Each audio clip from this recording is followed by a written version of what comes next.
Applicant AW3679CE, please introduce yourself. Good day to all employers in Hong Kong.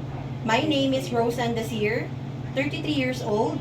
I am married and I have 2 kids, ages of 12 years old and 5 years old girl. I am undergraduate of second year college, took up a Bachelor of Science in Information Technology. I have work experience here in the Philippines as a local helper from February 8, 2021 up to October 21, 2024. I serve 5 family members, 2 adults, 2 children, and 1 2-month-old baby. You mentioned you work as a local housemaid here in the Philippines for 2 years and 8 months. So tell me about your duties and responsibilities at your previous job. My duties and responsibilities are cooking, general housework, and taking care of the children and the baby. Okay, very good. So can you tell us how you will take care of baby and children?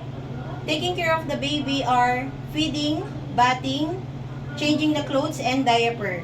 Okay, very good. So what are some of your skills? My skills are cooking. You said you know how to cook. Do you have any experience in Chinese cooking? No, but I am willing to learn. Okay, very good. So what are the traits necessary to be a good domestic helper? To be a good employer,